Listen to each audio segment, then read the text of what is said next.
É isso aí, pessoal. Bora para mais um programa do Papo de Inox. E eu garanto a você que o convidado dessa vez é uma lenda. Está conosco aqui uma pessoa extremamente conhecida no nosso país e no mundo. Eu tenho certeza que assunto não vai faltar sobre arquitetura.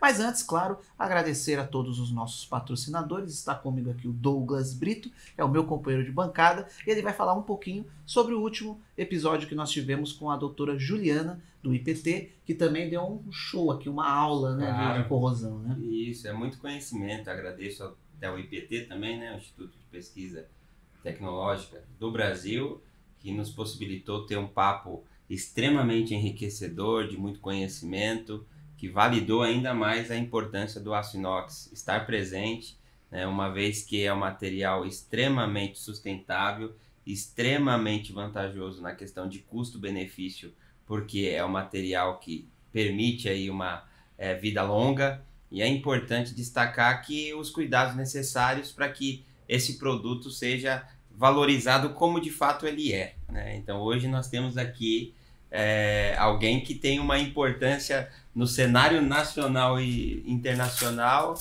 e fico grato pela oportunidade, e aqui também aos nossos patrocinadores e apoiadores que estão presentes aqui no nosso na nossa bancada, no nosso backdrop aqui, né? É importante vocês verem que também mudou um pouquinho do nosso layout aqui, da nossa comunicação visual, e claro, né, Sempre evoluindo, né?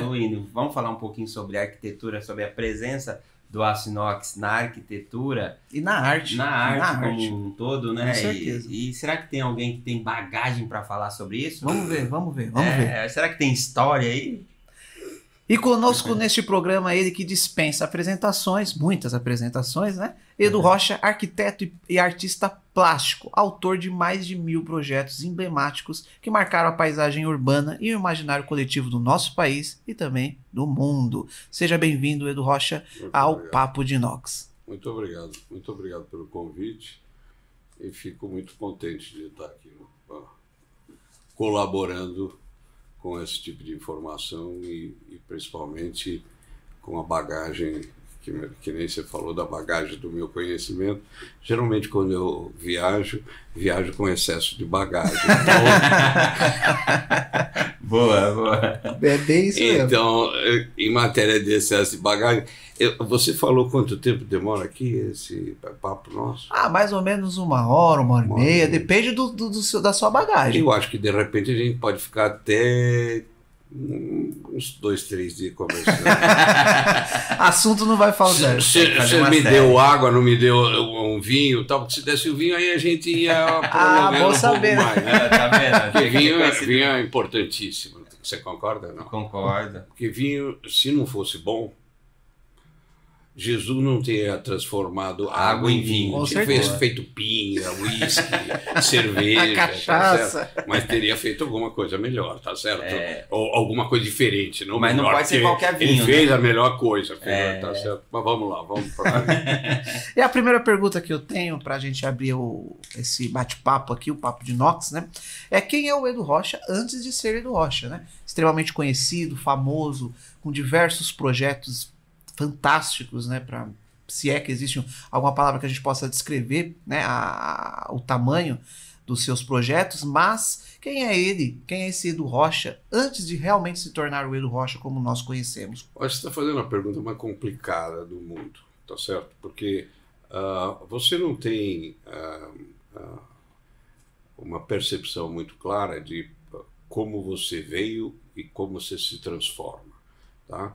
A única coisa que você tem experiência de relatar é a tua história de como você se transformou, tá certo? Então, basicamente é isso, tá? Eu sempre gostei de ver arte, ver a parte criativa da natureza, ver pôr do sol, ver as coisas todas, e eu comecei com acho que 8 ou 9 anos, acho que foi 9 anos, a fazer cerâmica, tá certo? Fazer esculturas de cerâmica, de aula de cerâmica. Infelizmente tudo quebrou, tá certo? Porque as cerâmicas são Eu só tenho uma cerâmica, que foi Dessa a única época? coisa. Só tenho uma, Nossa. que é um galo desse tamanho. Um galo. Aí me perguntaram, mas por que você fez um galo? Eu falei, porque eu sou amigo da Adhemar de Barros. Era nada, era conversa fiada. Mas aí não tinha o que responder, né? Então eu respondia, porque o símbolo do Adhemar de Barros na época era o galo. O galo. Eu era pequeno, tinha 9 anos. Mas aí acabei indo para Bahia, morar na Bahia. Eu morei aos 13 anos, eu fui morar na Bahia. E meu pai me levava nos estúdios dos artistas, né? E no Caribé, o Mário Cravo, o Genaro de Carvalho, o Carlos Basto. E aí eu olhava aquele negócio do Caribé, fui uma vez, na segunda vez que eu fui lá, aí eu sentei em casa e comecei a fazer desenho igualzinho o Caribé. Não é igualzinho. Sim. É igualzinho. Foi uma inspiração. Fiquei copiando o Caribé. Sempre a gente fala que o artista imaturo rouba e o artista maduro copia. Porque você copia e diz que está copiando. Tá certo? Agora, o duro é aquele que copia e dá uma de moita. É para pegar, né, o mérito da criação, é isso? Isso, tá certo. Então, eu brinco que eu penso sempre que a arquitetura e todas as coisas têm que ser muito simples, tá certo? Então, existe um arquiteto muito importante que falou menos é mais, less is more, né? Miss van der Rohe, né? Aí todo mundo acha que foi ele que falou isso, mas não foi ele. Ele copiou uma frase do Leonardo da Vinci, tá? Que o Leonardo da Vinci falava que a simplicidade é o máximo da sofisticação. Então, Leonardo falou, a simplicidade é o máximo da sofisticação. Aí o ilustre Mies van der Rohe, que é um grande arquiteto, deveria ter falado, olha, eu acho que o Leonardo fez uma coisa legal, e falar que... E eu traduzi isso um pouquinho melhor como less is more. E agora eu também estou falando... Eu estou pegando a frase do Leonardo, do Mies, e estou falando a minha frase. Que menos é demais. Tá certo? Não? Então, da onde vem, da onde vai, vem da arte. Começa com a arte. E o Le Corbusier falava que todo o artista pode ser um arquiteto, mas nem todo arquiteto é um artista. Tá? E é isso que eu falo nesse meu livro, que a Perrin, na verdade, a Perrin e a ArcelorMittal me pediram, Edu, faz um livro sobre aço. Eu falei, pô, não vou fazer livro sobre aço, coisa nenhuma, porque eu não sou um entendedor de aço, de liga, de nada disso. E além de tu se entendesse para escrever um livro sobre aço, vai ser um livro chatíssimo. Né? Quem é que vai querer ler isso? Né? Que é bem específico, né? Eu vou ficar desenhando fórmula de coisa, nem sei. Química, né? Aí eles falaram, não, faz o que você quiser. Eu falei, tá bom, deixa eu pensar. E aí eu fiz esse livro de arte, arquitetura e o aço. Olha que bonito, ó. Com a assinatura do Edu Rocha, ó. Arte, arquitetura e o aço. Para você que trabalha neste segmento de arquitetura, aqui, ó.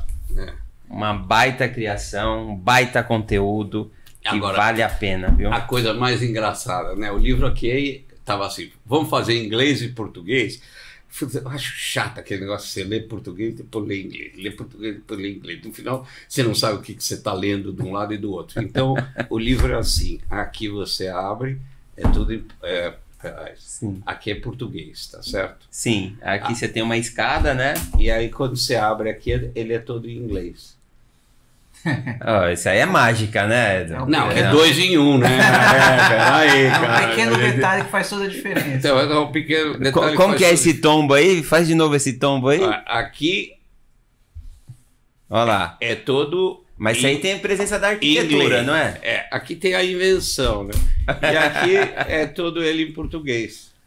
Bacana. E aonde que encontra esse livro, esse book, Esse livro tinha numas livrarias e tal. Agora eu não sei. Agora eu tenho a impressão que está no nosso site. Tá. Se alguém quiser comprar, está no nosso site. E aí o que eu explico aqui dentro desse livro, que é a coisa mais interessante, é que começa por aí isso. Só existe, tá vendo? Só tem 3 artes: a música, a pintura, desenho, escultura, e eu chamo de literatura porque na verdade é a escrita, mas é escrita com consistência. Porque, por exemplo, tem escrita num jornal que não é literatura. É quando o homem começa a escrever aquilo que ele pensa, a história dele, ele começa a registrar coisas que são importantes dentro da coisa. A música, não sei se vocês sabem, só tem 60 mil anos. Só? Só. Mas eles acham que pode ter mais, porque as primeiras flautas que se acharam de osso têm 60 mil anos. Nos maias lá? Não, na Eslovênia. Eslovênia? Mas o teu negócio é uma coisa nova, né? Uhum. Sim. É coisa nova, 60 mil anos. Não, nada demais. Nada demais, né?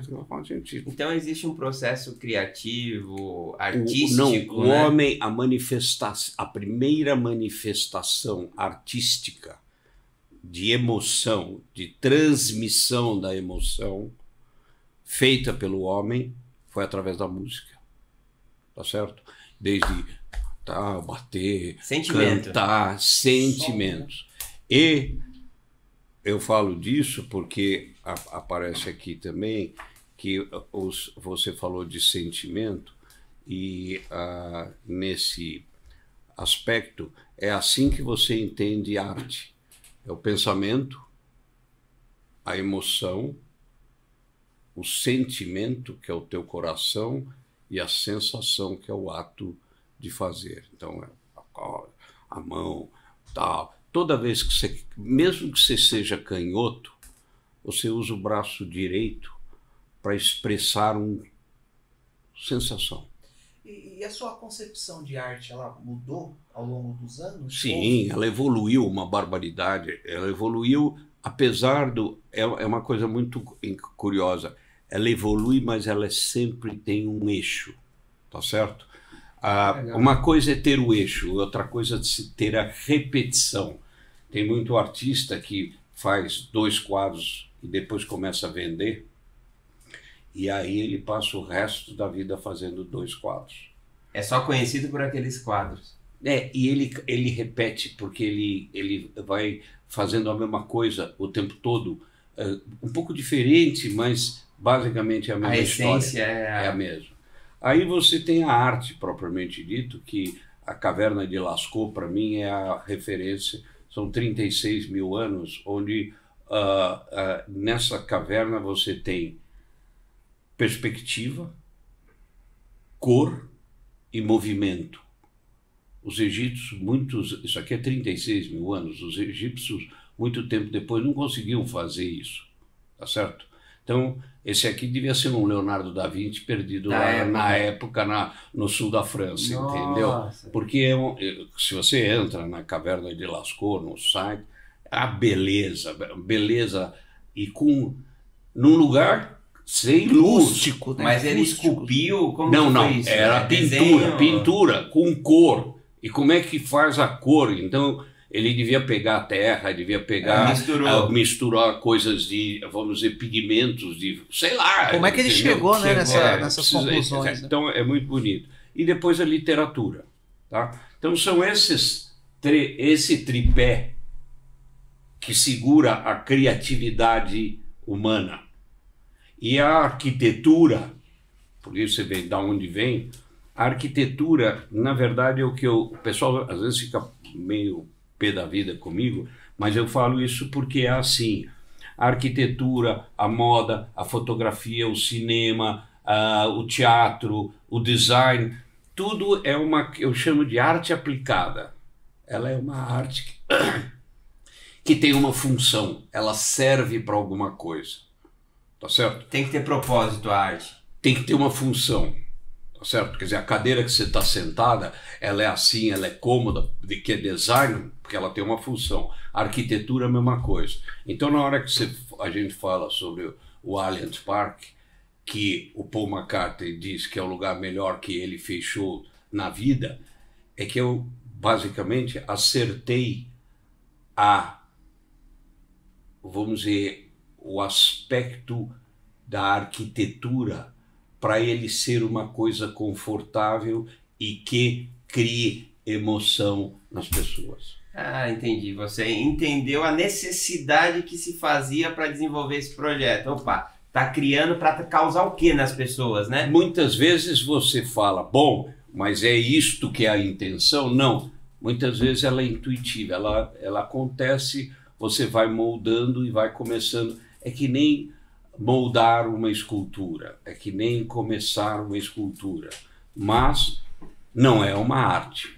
É uma arte, usa elementos da arte para criar uma construção. É transformar, que eu chamo de transformar o ar em arquitetura.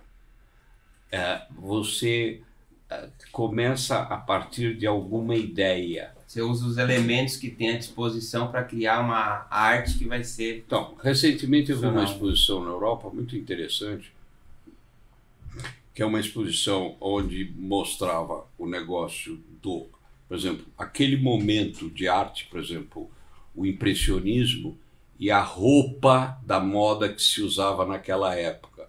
Depois uma época do modernismo e as roupas, quer dizer, como a moda enxerga a arte e traduz para a visão contemporânea a roupa.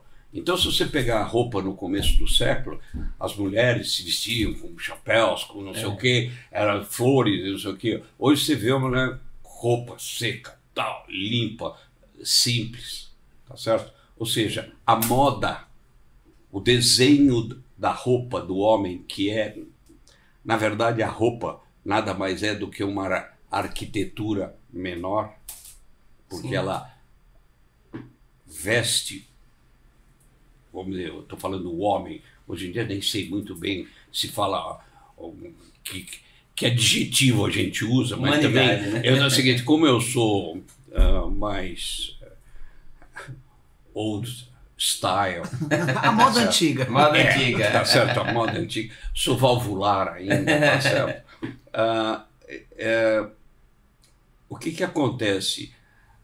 Isto vai evoluindo, todo conhecimento vai evoluindo, a tecnologia vai evoluindo, e estes aspectos da evolução evoluem em todo este cenário, que é em volta deste triângulo que é música, arte e literatura.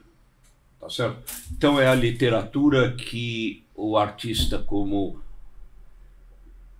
Orson Welles ou outros, por exemplo, o livro 1984, que é escrito acho que em 1945, que fala em 1984, que vai ter o Big Brother, certo? Big Brother, George Orwell. legal, George Orwell, tá?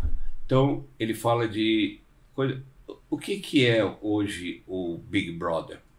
Só que ele não tinha entendido muito que a tecnologia ia mudar e o Big Brother hoje Já está na palma da mão. é isso aqui. É um small brother. That's a small brother. Isso aqui tem tudo, vê tudo, adivinha até o que você fala. E agora com inteligência artificial nós estamos perdidos. Tá certo? Eu não sei das próximas gerações o que vai acontecer, mas que a gente está perdido, a gente está perdido. Ou melhor, a gente está num mundo fluido, muito fluido, e que a gente não consegue segurar. Então, arte, a única coisa que eu falo que tem referência é isso. E, curiosamente, esse livro, quando eu falo de arquitetura, tem aqui 2 páginas pretas, essa e essa, que ensina tudo, que não é que ensina, não ensina nada. Ela é simplesmente o índice daquilo que devia ter sido claramente ensinado dentro de uma faculdade de arquitetura, que na verdade se fala muito pouco, ou quase não se fala, ou quase não se apresenta. Isso é o básico, vamos dizer assim. É o necessário. Se você não entender a função, não adianta fazer arquitetura. Você não faz um prédio onde você inventa uma forma e enfia as pessoas lá dentro. Não existe isso. Tem que ter um objetivo. Tem que ter uma função, parte da função, parte do uso, parte da escala humana. Tá? Isso para depois... o porquê, né, daquilo, né? O porquê da coisa, né? Mas o artista, ele nasce artista e vai se transformando, ou ele pode aprender a ser artista? É muito difícil ele aprender a ser artista se você não tem uma vocação ou se você não tem uma educação inicial que desponte a tua criatividade. Então você vai me falar, o Einstein é um artista? De um jeito ou de outro, é um cara criativo, tá certo? Então a gente tem que separar muito bem essas coisas, não separar, entender onde a gente está. Por exemplo, a criatividade, eu posso ir para uma área técnica, e eu pego a criatividade e posso ir para uma área artística, tá certo? Eu posso ir com criatividade para moda, eu posso ir com criatividade para literatura, tá certo? Eu posso ir com criatividade para física, para agronegócios, para todos esses movimentos. Pode ser direcionada, é isso. De coworking que hoje aparecem, de pessoas extremamente criativas que mexem com computação com uma habilidade muito maior do que eu mexeria. Ou talvez se eu, naquela época, que gostaria de fazer engenharia eletrônica, fosse para engenharia eletrônica, talvez estivesse desenhando coisas que eu nem sei o que são. Canalizaria para uma outra vertente, né? Entendeu? Então, esse é o aspecto da criatividade. Eu falo, por exemplo, o teatro é arte? Não. Aí você vai falar, como não é arte? Eu falei, é arte, mas é uma arte aplicada. Por quê? Porque, na verdade, se não tivesse um Shakespeare... Alguém criou para alguém executar. Alguém fez, né, a literatura... Ele fez a literatura, aí eu vou pegar as pessoas que são atores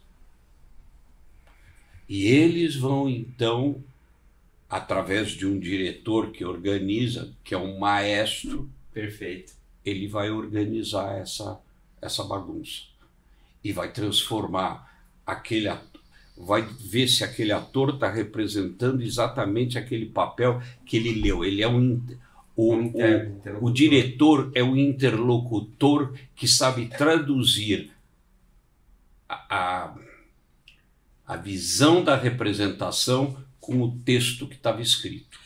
O Allianz Parque, certo? Que eu acredito que é atualmente o mais conhecido, assim, popular, né? Mais popular. Você sabe que nós ganhamos mais um prêmio. Os números prêmios. Explica primeiro quem é o Edu Rocha sim, desse claro. Cenário do Allianz Parque. Com certeza. Tá, ele simplesmente foi quem... o Edu Rocha simplesmente foi quem disse que o Allianz Parque seria daquele jeito. Só isso, gente. E saiu do jeito que ele disse que seria, né? Eu posso dizer que o Allianz Parque, ele tem esses 3 tripé, e onde que... Aí tem um outro livro que eu escrevi, que é o próximo desse daqui. Eu estou escrevendo um terceiro, mas não consigo terminar, mas eu vou terminar, já está quase pronto, que chama-se Conforto na Arquitetura e no Design. Tá? A arquitetura tem que ter conforto. Tá certo?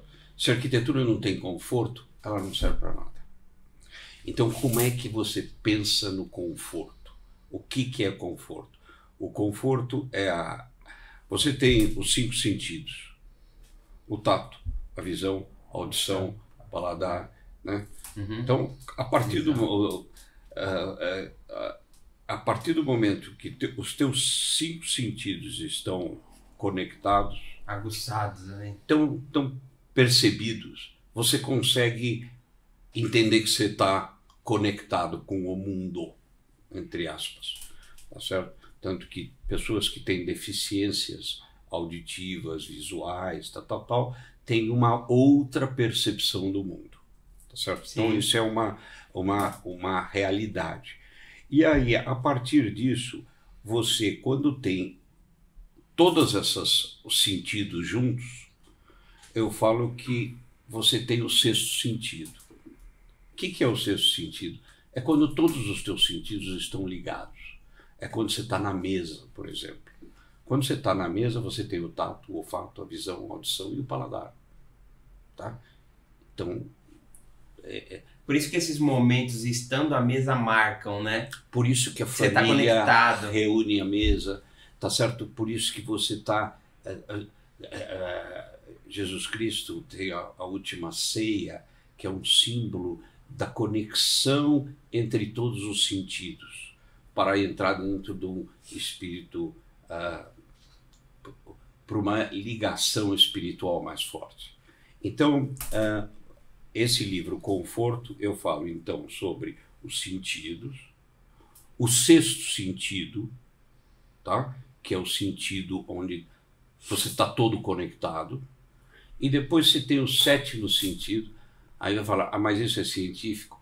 Eu não estou preocupado, estou dizendo que é a minha visão. Sim, sim. Se alguém quiser acreditar nela, ótimo. Se não quiser, paciência. E aí o 7º sentido é a tua noção de espaço. É a tua noção de conforto no espaço. Você tem cachorro? Tem. Aonde ele fica na tua casa? Tem um lugar que ele fica, né? Tem. Sabe o que é aquilo? É o lugar de conforto Dele. Ele não fica num lugar que ele não tem conforto. Verdade. Como você deve ter um lugar de conforto na tua casa, como Sim. todo mundo tem um lugar de conforto. Deve ter um chinelo na tua casa, que quando você entra, o chinelo vem que nem uma bala, entra no teu pé com aquela camiseta toda... É verdade ou não é? É, sim. Nós Para se sentir bem, né? Nós somos animais, do mesmo jeito que o teu cachorro, com o gato, com não sei o quê, que a gente tem um lugar que é o teu lugar que você escolhe. Tá certo? E esse é o assunto da arquitetura. A arquitetura é um lugar que tem que dar conforto às pessoas. E você só entende isso através de você perceber muito bem qual é a função da arquitetura. Entendeu? Entendi. Então, na hora que a gente fala de Allianz Parque, por exemplo, outro dia, nem vou falar do Allianz Parque, vou falar uma coisa antes que outro dia me emocionou muito.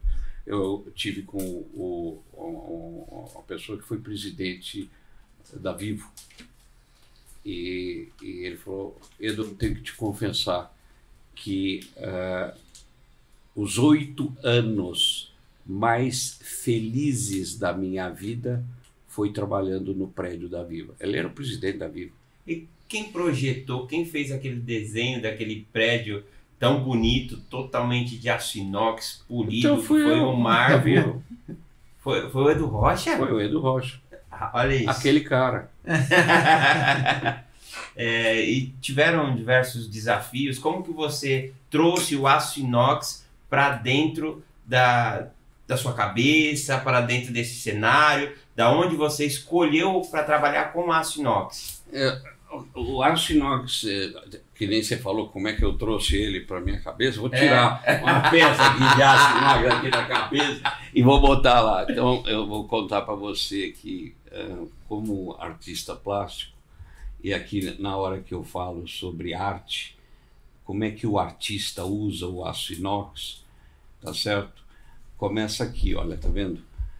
Esse trabalho teve na 10ª Bienal de São Paulo. Aqui, ó, 10ª Bienal de São Paulo. 1969. 1900... Essas lâminas aqui são todas de aço inox. Esse quadro está comigo. E isso aqui é uma escultura minha. Esse quadro ainda existe? Lógico que existe. Por quê? Porque é de aço inox, é? Esse também aí não, ele existe porque ele é um quadro maravilhoso que... Aí, ó, tá vendo? Ah, que legal. Tá vendo? E é muito interessante porque é assim, ele é um trabalho de op art, de arte ótica. Por quê? Essas lâminas de aço que estão aqui refletem isso e isso daqui. Tem um artista que fez isso muito, que é o Cruz Dias, tá? Eu não vou te dizer que... Foi quem te inspirou para fazer? Exatamente. Só que o Cruz Dias faz uma coisa diferente do que eu fiz. Eu entendi, quer dizer, a op art, que é a arte ótica, é uma coisa que sempre me fascinou muito, esse efeito óptico, principalmente. Então, aqui é uma chapa de acrílico transparente, e essa chapa de acrílico está riscada. E lá embaixo são linhas de nanquim, desenho com... Pintada, à mão. Pintadas, não é pintada, caneta de nanquim, tá certo? São linhas de pretas, sim, tá certo? Desenhadas. Então, esse risco que tem no acrílico faz com que essas linhas mexam. Além delas mexerem, o aço inox reflete isso. Então, ele tem todo... Quando você mexe, ele tem um movimento. Ele anda. Você anda e ele anda. Que é um pouco... Então que nem é essa... ilusão de ótica. É uma movimentação. É o seguinte, se você se movimenta, eu também me movimento. Tá certo? Essa é a resposta. Esta é a conversa, não é nem a resposta. É a conversa do quadro com a imagem, que acontece muito também no Allianz Parque. Isso aqui é uma coisa desse tamanho. O Allianz Parque é daquele tamanho. E o efeito óptico daquela membrana de aço é mais ou menos esse. Como também, se você vê o prédio da Vivo, que é todo de aço inox, sim, polido, aconteceu uma coisa muito interessante no projeto da Vivo. Aí você fala... Em que ano foi isso, Edu Rocha? Você lembra? A exposição, o prédio inaugurou, se não me engano, em 2002 ou 2003. Busca aí, Jonathan. Vamos mostrar aqui o prédio da Vivo para vocês terem uma ideia da grandeza desse projeto. É algo inovador.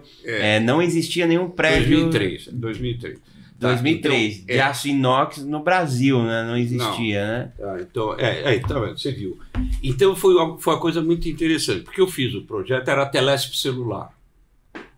Tá? Não tinha, era telespe celular, sim, e a companhia portuguesa e espanhola, que era telefônica, mas sim, era uma parte pequena, compraram na concessão a telespe celular. E eu fui chamado por eles quando era telespe celular. E o projeto era um projeto que eu fiz vendo a telespe celular. Aí um belo dia o presidente da Vivo me chamou e falou assim, bom, não vai ser, o nome vai mudar. Não, ele falou assim, você vai ter que mudar a fachada do prédio, porque o prédio tinha... Eu tenho até a imagem, ele tinha um brise soleil que era o desenho da telespe, era aquela curva. Você lembra disso? Lembro. Era uma coisa que fazia assim, era muito bonito, tá? Toda a fachada. Você já tinha feito o projeto? Já tinha feito o projeto, já estava andando e a Walter Tove estava construindo. Estava começando a construir. Aí eu falei para ele, olha, eu tenho que saber, porque se eu tenho que mudar, e o projeto está andando, e eu tenho que mudar a fachada. Ele falou, tá bom, então assina aqui um documento que você não vai contar para ninguém, porque não pode contar, porque não tinha soltado. Não tinha ainda a parte de marketing, aprovado tudo, mas ele falou assim, não é mais isso, porque vai mudar o nome da empresa. Eu falei, tá bom. Aí assinei o documento e ele me falou, é Vivo. Eu falei, meu Deus, Vivo? Como assim, Vivo? Não existe isso. Uma empresa chamada Vivo. Né? E além de tudo, e o desespero meu é que, além do Vivo, tinha os bonequinhos, você lembra? Tinha os bonequinhos. E cada bonequinho de uma cor. Eu falei, meu Deus do céu. Meu Deus, o que eu vou fazer com isso? Aí eu falei, bom, tá bom, né? O que eu vou fazer? Aí fui embora. Cheguei no escritório e falei, eu não sei o que fazer. Vivo. Eu levei o desenhinho com 4 bonequinhos, cada um de uma cor. Aí eu falei, já sei, eu vou fazer um prédio vivo. O prédio vivo é um prédio ótico. Ele é um prédio do mesmo jeito que é isso daqui, esse quadro. Quando você se mexe, o quadro, o prédio todo reflete coisas. Reflete, muda até de cor, né? Muda até de cor, muda a reflexão. Ele é um prédio vivo. E foi aí que eu resolvi fazer ele todo em aço inox. E tanto que ele é assim, e no Rio também é assim, os 2 prédios são iguais. E foi muito interessante. E aí teve o negócio da torre. E eu falava também, tem que ter uma torre. Como é que você faz um prédio celular, satélite, que não tem torre? Faz não, sentido. mas vamos usar, vai ter só pequenas coisas, não serve para nada, tal. Aí na época eu virei para o Walter Torre e falei, Walter, faz o seguinte, põe o preço da torre separada do preço do prédio, porque talvez não saia a torre. Então é melhor a gente separar uma coisa da outra, porque senão vai dar bagunça. Ele falou, tá bom. O prédio custava 700 mil, na época, 700 mil reais por mês de locação. E a torre ele pôs, eu não me lembro direito, acho que era 70 mil reais, ou 50 mil reais, ou 30 mil reais, o valor da locação da torre. Eu falei, tá bom, deixa assim. Aí o presidente da Vivo falou que não ia fazer a torre. Aí eu expliquei para ele que tinha que ter a torre, porque aquilo era emblemático. Simbólico, emblemático, né? Entendeu? E só por só por 30 mil reais, 40 mil reais a mais, isso não era uma coisa. Ele falou, tá bom, deixa eu vou pensar. Aí lá pelas tantas ele, 2 semanas depois, 3 semanas depois, ele me chama e falou, Edu, nós vamos fazer a torre. Eu falei, legal. Porque eu descobri que se eu tirar todas as antenas que estão em cima dos prédios e desarticular tudo que está em volta... Melhora. Não melhora nada. Não? Custa 700 mil reais. Então o prédio, a locação do prédio está por 30 mil reais. Nossa, então você trouxe uma solução. Acertou sem saber. Acertou. Quer dizer, aquele negócio que você mira como é que é? Mira no... como é que é? Tem aquele, acerta, é um pouco essa coisa da intuição e de como as coincidências acontecem de uma forma correta. Quando a coincidência dá certo, ela é perfeita. E qual foi o maior desafio aí com relação ao inox? Porque a gente vê que tem bastante é só você perspectiva, perceber, né? É só você inox, perceber que desde 69, é isso? Que você trabalha com aço inox. Da onde surgiu essa ideia de se trabalhar com aço inox? Porque o aço inox não era tão difundido no Brasil. Não era nem um pouco difundido, mas a ideia sempre é que eu sempre gostei de um dos prédios mais icônicos que existem no mundo, que para mim é o prédio do Chrysler em Nova York, tá certo? Que é para mim o prédio mais incrível, que é o Chrysler Building em Nova York. E ele é todo em aço inox, né? O que eu percebo é que tem algo sempre que te inspira. Então, aonde você vai, você está vendo situações que trazem para você o seu modo criativo. Você fala, olha, eu posso... Né? Então, por exemplo, esse é o prédio, o Chrysler Building, tá vendo? Esse prédio é todo em aço inox. Ele tem, tá vendo? Ele é todo em aço inox. É o prédio Building. Chrysler. É o prédio mais incrível que tem em Nova York. Por dentro é um Art Deco muito, muito, muito, muito interessante, inspirador, tá certo? E então,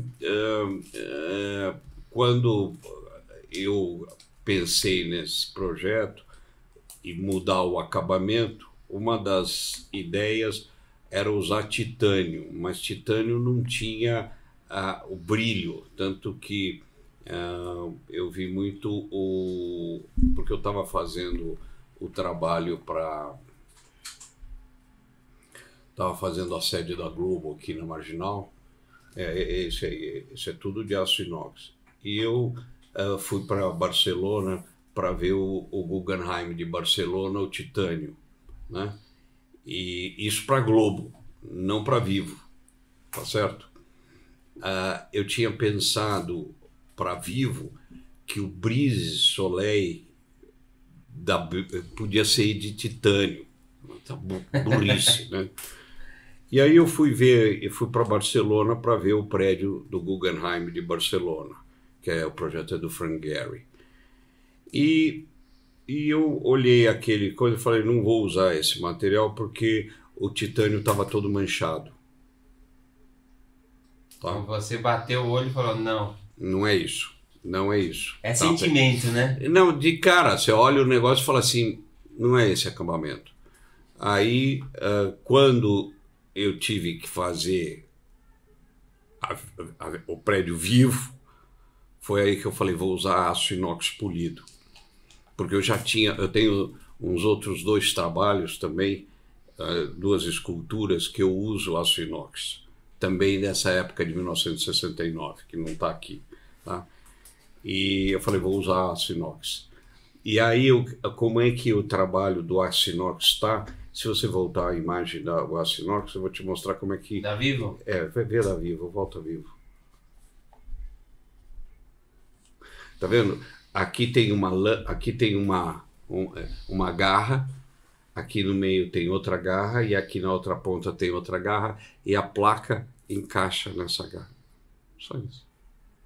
Tem como se fosse um suporte que segura, abraça, né? A placa faz assim e a pressão de abrir a placa é que segura a chapa de aço. Toda a estrutura é segurada numa... E ela atrás é concreto, mas aqui é um tubo ventilado. Então é quase que uma fachada ventilada. Quer dizer, é uma fachada ventilada. Sim. E esse prédio é muito interessante a forma como foi feito, porque quando a gente começou a construir, estava na época da chuva. Eu falei, como é que nós vamos escavar? E nós tínhamos um prazo muito curto para fazer o prédio. Esse prédio foi feito em 10 meses, tá certo? Nossa. E ele era feito todo de tilt-up. Tilt-up você faz o pilar, laje, a parede toda, eram paredes enormes, que são feitas no chão e eu levanto. Caramba. Tá. É como se fosse um pré-moldado? É um pré-moldado. É por isso que se chama tilt-up, tá certo? E isto daqui é o equivalente a 3 andares. Você faz aquela placona e... Pof, e sobe. E aqui eu amarro com a laje e essa coisa toda. Então, aí eu falei, putz, como é que nós vamos fazer esse troço no meio da chuva? Como é que nós vamos fazer no meio da chuva? Como é que nós vamos no meio da chuva? Aí chamei conversando com o engenheiro da Walter Torre, que é o caçador, que é uma pessoa excelente e tal. Eu falei para ele, vou te dar uma ideia louca. Mas como você é um engenheiro, você que se vire para fazer, né? E aí eu falei, eu acho que dá certo, mas vê como é que você acha. A gente faz as cortinas que vão ser da garagem, tá? E a gente faz os pilares todos do prédio. Todos. Não escava nada. Faz a laje do térreo em cima da minha coisa. Vai sobrepondo. Não. E aí começa a construir o prédio. Quando parar a chuva e a gente tivesse certeza, aí a gente escava embaixo.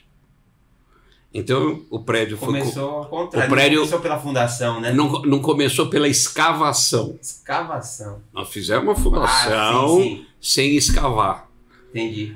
A fundação ficou coberta, deu né? uns errinhos, né? Porque também a gente foi a primeira vez que fez isso. Então o pilar, às vezes, ele ficou meio deformado, assim, mas, quer dizer, a estrutura ficou perfeita, mas o acabamento não ficou. Aí a gente teve que dar o acabamento. Hoje teria feito de uma forma diferente, tá? Mas o perfeito foi que deu para fazer o prédio em 10 meses. Mesmo com chuva. E escapando da chuva, entendeu? Bem interessante. E deu certo. Então, às vezes, não é só a parte estética, também é a parte da, como eu te diria, da solução de engenharia. Tem que trabalhar alinhado, né? Como é que isso, na verdade, era uma criatividade, você lembra no começo que eu te falei, era uma criatividade ligada para a parte construtiva, não para a parte estética construtiva. Quer dizer, quando eu falo de aço, nós estamos falando da estética. Quando estamos falando da forma construtiva, nós estamos falando de criatividade na construção. Então o arquiteto também tem que se preocupar de como fazer, né? Não apenas só criar a ideia excelente se você não conseguir traduzir ela numa realidade, né? Possível, né? Que nem diz um dos professores meus, que eu gostava muito dele, que é o Pedro Paulo Saraiva, que inclusive trabalhamos junto em alguns projetos. Ele falou, arquitetura não é um papel pintável. Tá? E não pode ser um papel pintável. Você conhece o inox colorido? O inox, sim. Eu não se afeiçoa, né? Porque a característica... É o seguinte, né? A beleza do inox a neutralidade. A beleza dele é a reflexão, ou fosco, ou escovado, ou brilhante. Isso é pessoal. Certo? É muito pessoal. Não acho que ele colorido, ele é a mesma coisa. Tijolo é feito do quê? É feito de barro. Vou pintar ele de vermelho. Pô, acabou, já não é mais o tijolo. Já não é mais o tijolo, já é outra coisa. Então, tudo bem, às vezes você precisa usar ele colorido para uma finalidade específica. O bonequinho da Vivo. O bonequinho da Vivo tem que ser de aço, porque não sabe. Tá bom, mas pode se fazer vermelho? Pode. Então, ufa, vamos fazer vermelho, entendeu? Agora, se você quiser entender um pouco do Allianz Parque, que você queria falar, eu não sei se você queria me perguntar alguma coisa diferente disso. Até. Não, sim, perguntar qual que a princípio eu perguntei se o Allianz Parque tem, né, e como se reflete o tripé que você comentou, arte, literatura e música, né, no Allianz Parque. E também qual foi os maiores desafios, porque foi então, bastante, né? A estética veio de... eu vou ser muito sincero com você, tá? Eu sempre vi o tracé, o trançado do... Por exemplo, eu tinha em casa e tenho ainda um cesto de pão. Sei, aquele... Que tem o trançado que tem o trançado de vime. Vime, é isso. E é muito bonito esse trançado de vime, é lindo, lindo, lindo. E eu sempre olhava e falei, eu nunca vou desenhar como é que se diz, um estádio, mas isso dava um estádio bacana. Isso já estava na sua concepção muito antes de você passar pelo processo de contratação? Não, nem imaginava.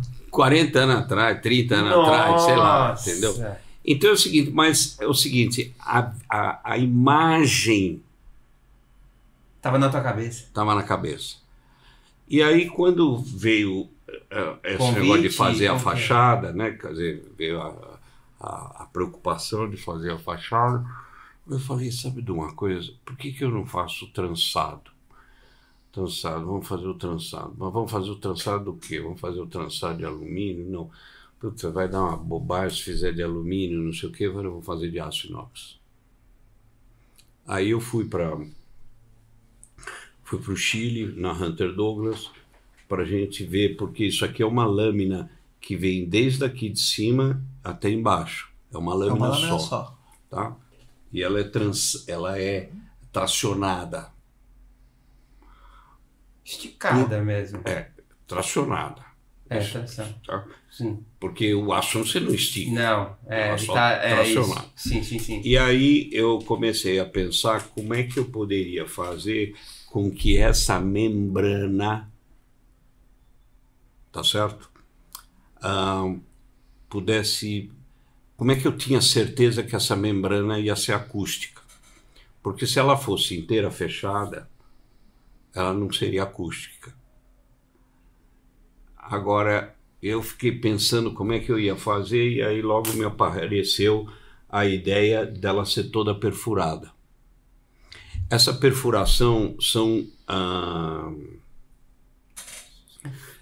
diâmetros diferentes, todos de acordo com o segmento áureo.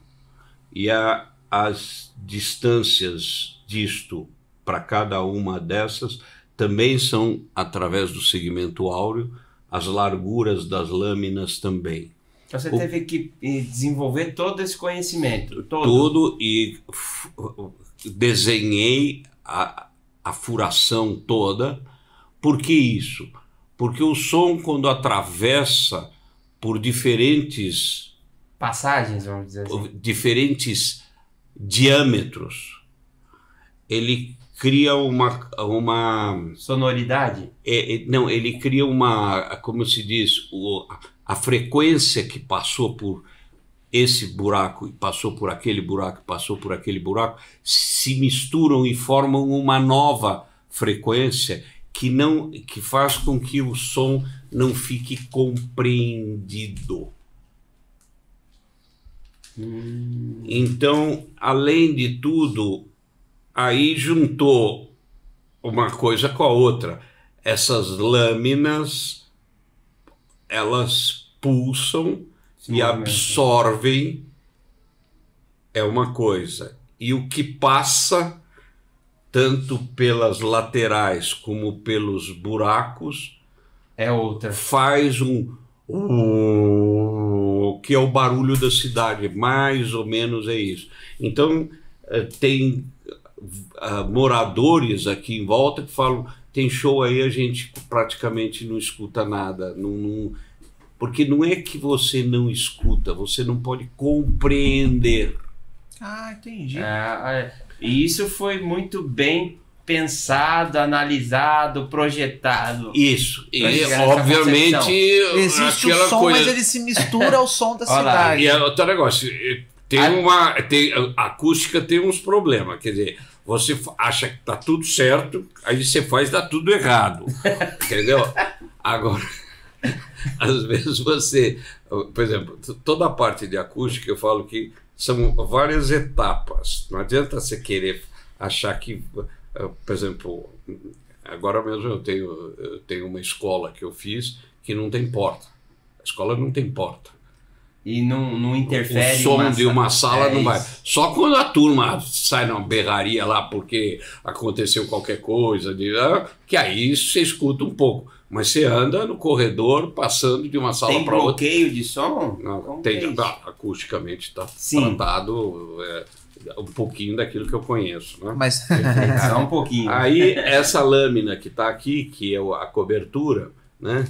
Eu queria fazer de um jeito, e aí eu pensei como é que é a altura da arquibancada e a inclinação. Então eu não sabia direito como é que era a inclinação, e eu desenhei uma inclinação. E pedi para o cara que mexe com acústica, que é um parceiro meu, que é o Serenesky, calcular. Falei, Serenesky, calcula se o tamanho é esse mesmo e se a inclinação é essa, para que o som saia da arquibancada e volte para o campo. Caramba. Ele falou, você errou. Eu falei, o que eu errei? Você errou 2 graus. Tá bom, obrigado. Fico feliz de ter errado 2 graus. Mas você corrigiu os 2 graus, né? Eu corrigi. Então você tem uma coisa da acústica dentro do estádio, que eu não sei se você já percebeu, se você ficar na arquibancada e xingar o juiz, ele vai escutar. Então é o seguinte, é muito importante dessa coisa do som voltar para o estádio. É porque ele circula, né? Ele circula. O som é uma energia, tá certo? O som é uma energia abstrata.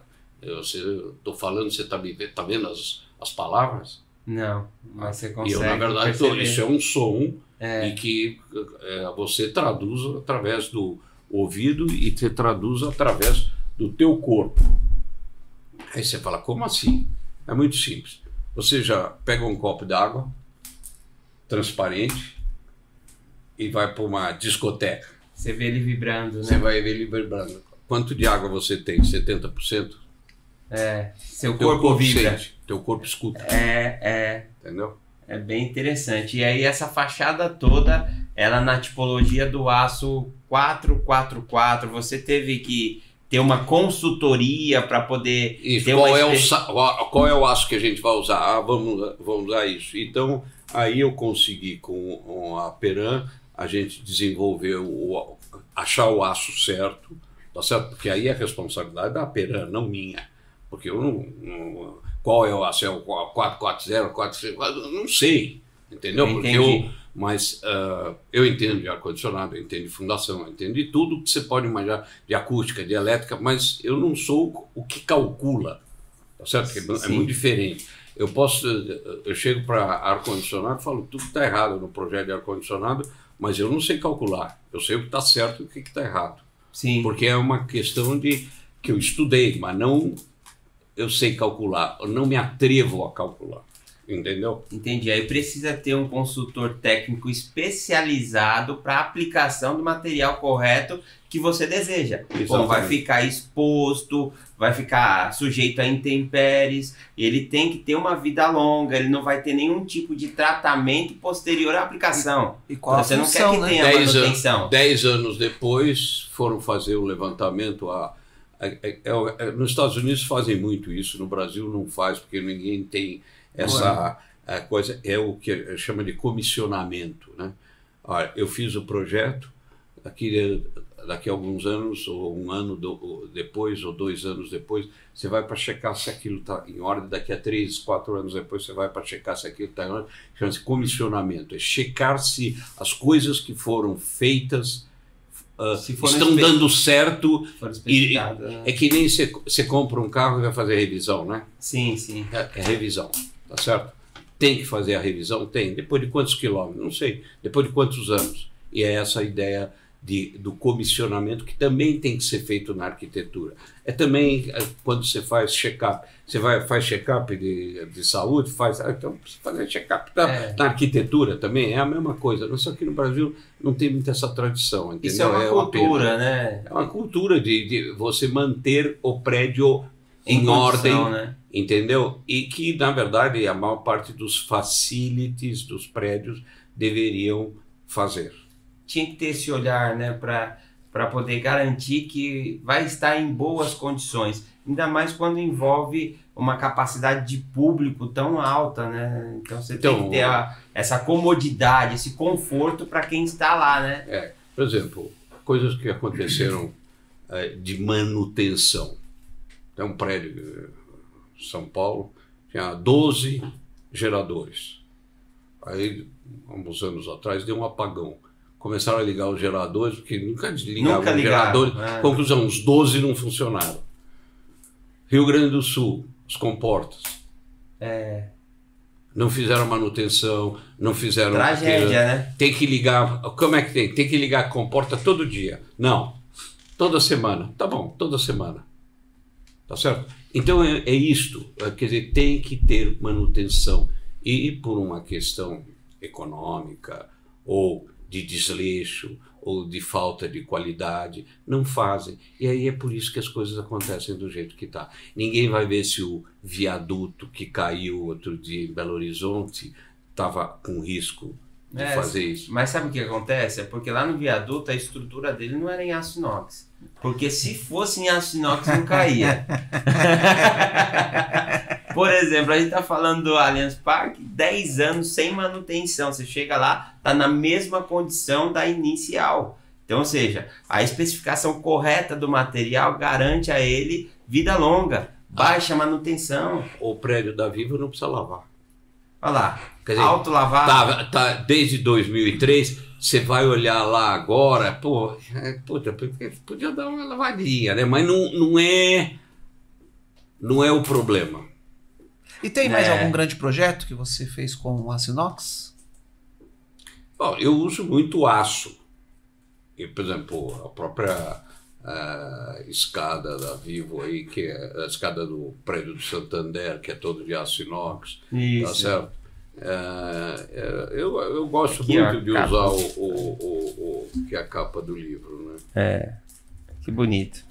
A presença do aço inox por si só já garante, né, uma beleza, né? Mas não é tão simples e fácil de se trabalhar com aço inox, né? Não, o aço inox tem algumas dificuldades, mas tem, por exemplo, eu uso muito em aço inox, principalmente na parte interna, né? Corrimão, apoios, revestimento de... Quer dizer, muito mais usando na parte de design, toda a parte de cozinhas, estruturas. Isso isso também é um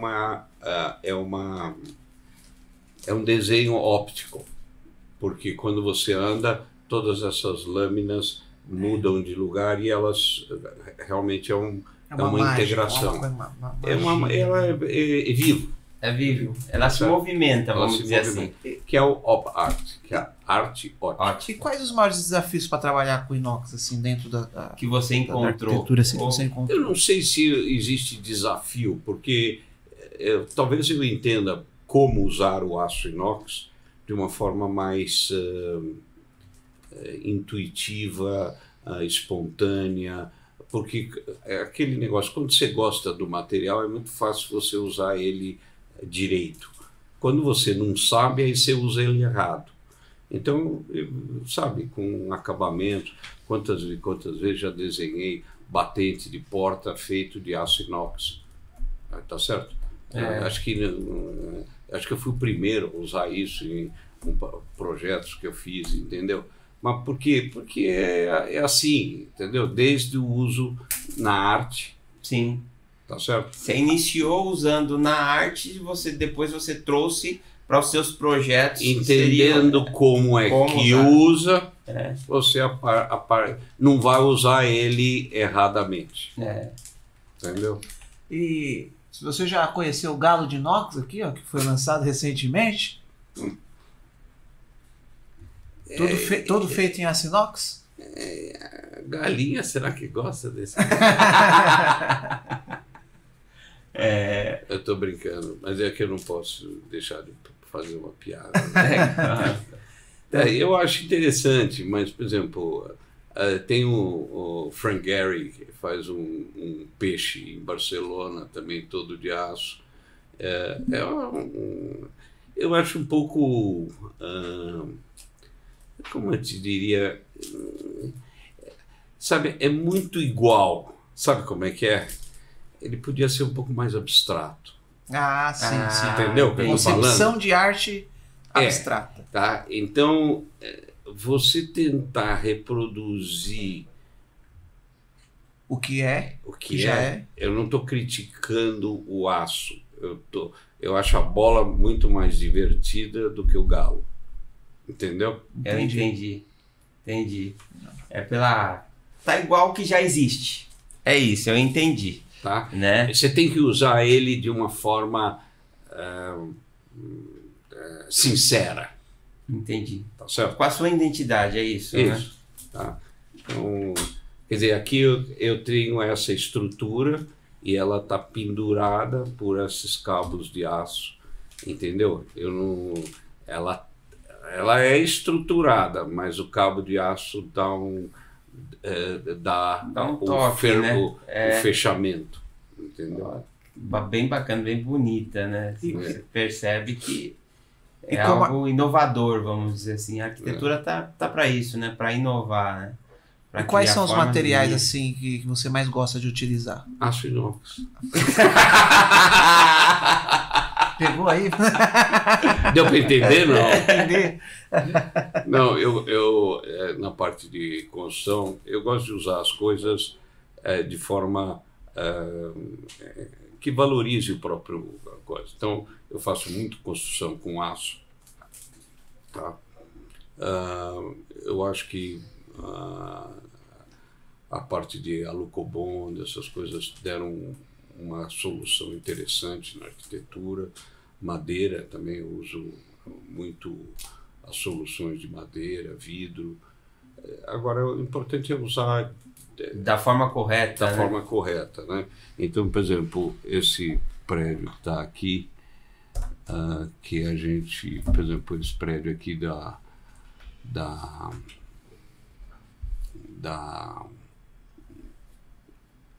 Petrobras, no Rio de Janeiro, são 200 mil metros quadrados. Toda a estrutura dele é metálica, tá certo? Tá certo? Eu uso muito estrutura toda metálica, esse é subsolo. Esse prédio da Petrobras aqui é todo ele também interno de aço, tá certo? É inteirinho de aço. Esses pilares era para ser em aço inox, mas infelizmente acabou fazendo em ACM, porque o preço estava muito caro. Esse prédio aqui é toda estrutura metálica, e isso aqui é madeira, quer dizer, folhado de madeira, né? As colunas em aço inox polido, tá vendo? Tá? Sempre... Então, uma marca da tua arquitetura é o aço inox. Não é que é uma marca, Você gosta quando de usar, dá para né? usar, a gente usa, entendeu? Não é que é uma marca, porque eu não posso dizer que ela é uma marca, entendeu? Ele é uma coisa que vem. Mas exemplo, você todos gosta esses de usar, pilares né? desse prédio são de aço inox polido. Tá certo? Entendi. Tá? Você gosta do que o aço inox proporciona para o projeto, né? Que ele representa. Do que ele... dele como acabamento e resultado do acabamento estético. Ele tem um valor estético no acabamento. Muito forte, né?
O aço inox está presente em todos os setores da indústria, garantindo durabilidade, segurança e resistência. Na Inox do Brasil, distribuímos matéria-prima de qualidade em diversas medidas e formatos, para atender a sua demanda com precisão e eficiência. Personalizamos cada pedido para evitar desperdícios e garantir a melhor economia para a sua empresa. Você compra apenas o necessário, sem estoques excessivos. Conte com a nossa rapidez na entrega e tenha o melhor do aço inox à sua disposição. Entre em contato agora mesmo e descubra como podemos fazer um ótimo negócio. Inox do Brasil, mais perto de você.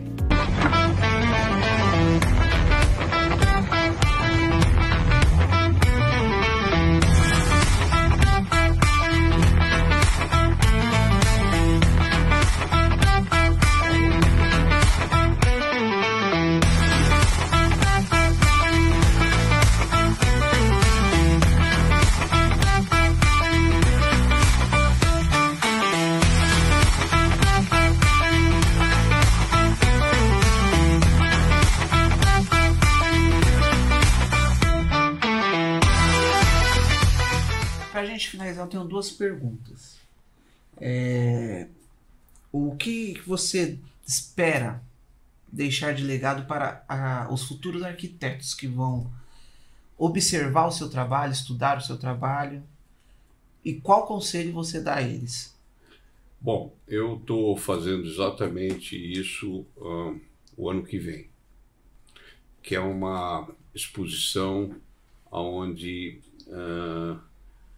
eu acho que vai ser uma exposição muito importante, porque ela mostra exatamente o que é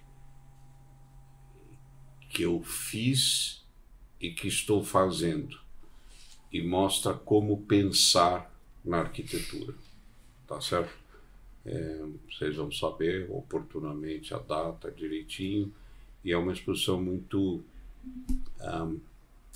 eu não gosto da palavra didática, tá certo? Mas ela é uma exposição que mostra a evolução de como pensar, e talvez ela seja a resposta melhor.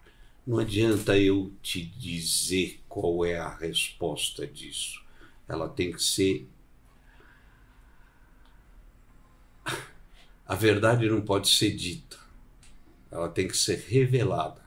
Ou seja, é que nem você já revelou fotografia antigas, que você pegava o papel branco no quarto escuro, na cama escura, enfiava dentro da água e de repente ela revelava. Como revelava e aparecia. Se você conta a história, não é o suficiente.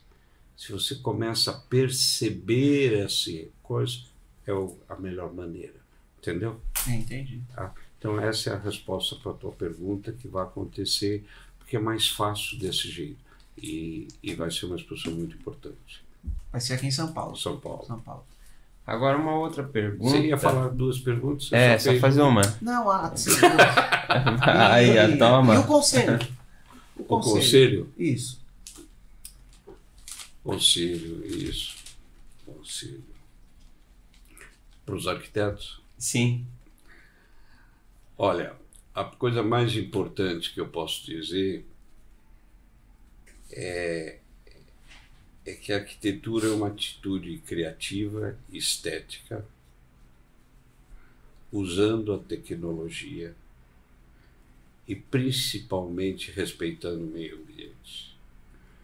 Se nós não respeitarmos o meio ambiente, nós estamos criando problemas absolutamente sérios. Tá? Dentro dessa exposição vai ter também uma sala de imersão, onde eu coloco exatamente esse conselho a respeito do meio ambiente. E dentro desse conselho do meio ambiente é que você tem que preservar duas coisas. Aliás, três, tá? Duas, porque é energia, e a energia é dividida em dois pedaços. A energia elétrica, digamos assim, e a energia humana, tá certo?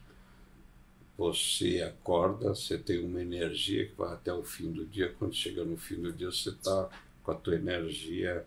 Então, a gente tem que preservar a energia humana, e dentro da nossa realidade física, a gente tem que preservar a energia elétrica. Tá? E as duas coisas que produzem energia, uma das coisas que produz energia que a gente pode considerar é a água. A água é energia. E ar é energia. Então, se você polui o ar, você morre. Eu não consigo passar mais de alguns segundos sem respirar, ou alguns minutos sem respirar. Tá? Então, você precisa preservar o ar e precisa preservar a água. Essas são as duas coisas importantes do que eu chamo origem da energia. E a energia elétrica e a energia humana. Então, por isso que eu estou falando, são dois tipos de coisas de energia. Então, a arquitetura é responsável principalmente por esse assunto. Nós temos que respeitar o meio ambiente.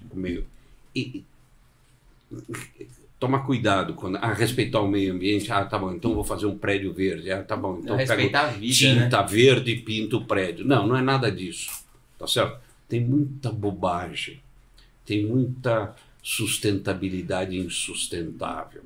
É saber que tipo de material eu uso, como é que eu produzo energia sem contaminar o meio ambiente, que materiais produzem CO2. Você sabe quantos gigatoneladas de CO2 são jogadas no meio ambiente por ano? Não. Tenho uma ideia. 29 gigatoneladas de CO2 são jogadas no meio ambiente todos os anos. Você acha legal beber água São Pellegrino aqui no Brasil, importada da Itália? Água. Você sabe quanto custa de dano de um avião voando e produzindo CO2 para trazer água? Que temos em abundância aqui. O Brasil é o maior produtor de água. Você sabe o que o Brasil mais exporta? Qual é o produto? Que produto que o Brasil mais exporta? Eu vou falar que é agropecuária, carne, soja, pecuária. Soja. Você o que você acha? Soja, café. Grãos, né? Grãos. É o commodities, né? São os commodities. E o que é isso? Água. Se não tem água, você não produz. Não produz nada. O Brasil é o maior exportador de água do mundo. Tá certo? O maior exportador de água do mundo. Vem cá. Não, mas a gente está importando água Pellegrino, São Pellegrino, sei lá, água Parma. Na realidade, a gente pega e manda água para lá, eles etiquetam, rotulam e manda de volta.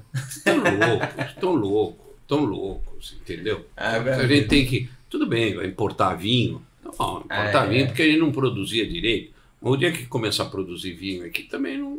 Tá certo? Tá? Então, não é que eu sou contra. Eu não sou a favor. Tá certo? É diferente. Tá? Sim. Tá certo? Então, eu acho que a gente, na hora que fala sobre sustentabilidade, principalmente na arquitetura, é olhar a arquitetura como preservar o meio ambiente, tá certo? Ter construções absolutamente sustentáveis, que podem ser recicladas, materiais que não contaminam o meio ambiente, empresas que estão comprometidas com isso, tá certo? Essa é a realidade nossa, tá bom? Essa é a mensagem mais crítica, porque nós estamos numa rota de colisão muito grande com uma figura que eu não sei se vocês conhecem, uma figura chamada Mãe Terra. Conhece ela? Uhum, conheço. Tá? Então, a Mãe Terra está uma fera conosco. Agora, deixa eu te perguntar, Eduardo, como que quem tem interesse de contratar os teus serviços te acha? Um clube que queira construir uma arena que seja não tão bonita quanto, porque ali foi um desafio. Você fez uma arena no meio de uma cidade, né? Prédio de todos os lados. E não tem muita... O problema ali é que não tem muito espaço, né? Esse é a foi um tristeza, desafio, né? Foi um Porque desafio. O ideal era meio que escondeu, né? Aquele projeto tão grandioso, bonito, precisava belo. ter um pouco mais de perspectiva, né? Para mas paciência. É o que tínhamos. É verdade. Foi bem feito, bem elaborado. Agora, se tiver uma construtora ou alguém que queira os teus trabalhos, conhecer um pouco mais sobre... É só ligar. Você tem uma equipe que trabalha junto com você ou só o Edu Rocha? Desde 1900 e quanto que você tem o seu escritório, Edu Rocha? 79, né? 79, né? Não, 60. Eu entrei na faculdade em 69, saí em 74. 74. Em 74 eu jurei que não ia fazer arquitetura. Achava que todo mundo muito chato. É aqueles momentos que sabe que dá um pane na cabeça, que você fala, putz, eu não vou fazer arquitetura de jeito nenhum, isso é muito chato. Tá. Agora você fala, dessa água não beberei, Aí se apaixona de vez, né? Se lança, aí né? começou a ver pediu não sei o que, fez isso, fez aquilo e tal. De repente, quando você vê, você está Totalmente envolvido, né? totalmente envolvido. Você se considera empreendedor? Eu acho que eu tenho uma visão de empreendedorismo bastante Forte, aguçada, no sentido de muitas vezes resolver, dar a visão de soluções dentro de um projeto totalmente, entendeu? Principalmente pela parte de urbanismo e de soluções, por exemplo, como você viu a solução da Vivo, né? Como você agregar soluções empreendedoras num projeto, isso é, na verdade, um empreendedorismo. Legal. A gente vê a presença da assinatura do Edu Rocha pelo São Paulo inteira, praticamente, né? Você vai lá na Barra Funda, Parque Antártica, você vê. Você vai lá, da Ponte Estaiada, prédio da Vivo, né? Tem algum que tá saindo do forno aí, que você pode falar? Tem. O forno tá grande. Tem uns trabalhos aí muito interessantes, vocês vão ver logo, e são bastante significativos, sabe? Bastante significativos. Desde aeroporto, tem um pouco de tudo. Então tem o nome dele registrado em aeroporto, tem o nome dele registrado em shopping centers, que a gente sabe que você tem, né, esses desafios que você bem especifica. E tem uma arena nova aí que, se sair, meu Deus do céu. Não pode falar em primeira mão, não? Não, nem na primeira nem na segunda. Não, mas é um projeto interessante e é todo de aço também. Que bom. Agora, a Celor já viu. Então ela eu perguntei, vocês têm capacidade para fazer? Você vai brincando, né? Ele falou, tema, mas olha, é realmente coisa fina, viu? Legal. Que bom. A gente vai acompanhar então do início ao fim, hein? Aí você percebe que o Inox está presente nas principais arenas, não só no Brasil, mas pelo mundo. E está aqui um dos precursores também no Brasil dessa especificação de querer trabalhar com inox nas arenas, nos revestimentos. E na arte, né? E na arte. 1969, né? Foi o primeiro. Então, que papo gostoso, né, Jonas? A gente aprende mais do que tudo, né? É enriquecedor. Agradeço também, né, pela oportunidade de ter esse diálogo contigo. Obrigado por ter convidado. De conhecer um pouquinho. A agenda do homem é difícil, viu? Dá trabalho. Da sua pessoa, mas também com tanto conhecimento. Deu trabalho a agenda do homem. Ok, muito obrigado pelo convite e por toda a tua expectativa aí dos ouvintes. Sim. Espero que eles apreciem. Muito. E se quiserem visitar o site www.edurrocha.com.br, tá bom? E aí contacto através de vocês, não sei se... Sim. Tranquilo. A gente também direciona. E redes sociais também, Edu Rocha. Tem lá também, Instagram. Legal. Tá bom? Lá tem uma estrutura bem grande para também comportar, né? Pra você ter uma ideia. Olha o tamanho dos projetos desse homem. Então, pelo amor de Deus, né, gente? Não vem trazer projeto pequeno, não. É projeto grande. Não, a gente brinca, mas o importante é o projeto que tem desafio. Entendeu? O desafio é que é mais interessante. Então você é movido por desafio? Totalmente. Se não tem desafio, a gente fica aí, tá bom. Eu também sou por desafio, gosto. A gente faz. Beleza, então. Edu Rocha, muito obrigado mais uma vez pela a sua participação, pela sua disponibilidade, por essa troca. Troca não, por nos fornecer todo esse conhecimento, né? Que não foi uma troca, né? Só é verdade. Você não tem nem como falar, porque você olha e fala assim, é muito conhecimento, manda. Você fica até com medo, né? Você fala, meu, se eu falar isso daqui, não é que ele já trabalhou com isso. Mas foi um prazer, muito inteligente, muito simpático e que muito sucesso aí em todos os seus empreendimentos, porque ainda tem muita coisa pela frente. E muito obrigado pela participação no Papo de Inox. Ótimo. Muito obrigado. Até mais, pessoal. E até mais. Muito obrigado aos nossos patrocinadores, a Peran, Inox Color, Inox Par, a Inox do Brasil e todos os demais que acompanham, acreditam nesse projeto e estão conosco aí para fazer o inox chegar em todo lugar necessário que ele precisa chegar. Muito obrigado. Até a próxima.